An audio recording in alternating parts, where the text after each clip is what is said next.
আসসালামু আলাইকুম। আমি একটি কবিতা আপনাদের সাথে শেয়ার করব। কবিতাটির নাম হচ্ছে শকুনের পাল। আমি লিখলাম এই ছাত্র আন্দোলনকে কেন্দ্র করে।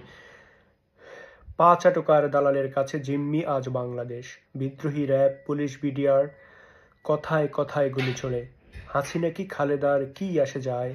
কেউ থাকে লন্ডন, কেউ থাকে আমেরিকা। কার কি বা আসে যায়? রক্ত কি ঝরে তাদের? রক্ত কি ঝরে তাদের? রক্ত কি ঝরে তাদের? রক্ত কি ঝরে তাদের? রক্ত ঝরে শুধু এই আমজনতার বার বার। রক্ত ঝরে শুধু এই আমজনতার বার বার। 11, 12, 13, 14 কি 19, 24 রক্তে জর্জরিত সারা বাংলাদেশ। মুক্তিযোদ্ধা আর রাজাকার, বাংলা ভাই কি স্বৈরাচার। সারা বাংলায় বোমা হামলা, মিছিলে মিটিংয়ে গ্রেনেড। শকুনের পাল জেগেছে কাল, শকুন ছিঁড়ে সকলের নাড়ি ভুঁড়ি। মুরগির নেই আজ ভয়, শকুনের কাছে শকুনেরই পরাজয়। ক্ষমতার লড়াইয়ে সব শকুনে ব্যস্ত। কি দেখার কি দেখছি, কি ভাবার কি ভাবছি। শকুনে ছিঁড়ে শকুনের লাশ, শহর ভাসে রক্তে আজ।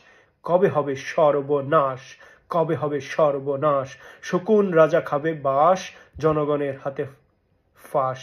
আমরা কি ভুলে যাব আবু সাহিদ সহ শহীদদের ফিরে পাব? নাকি ফিরে চাইব আরেকটি রক্তাক্ত ইতিহাস? ধন্যবাদ সবাইকে।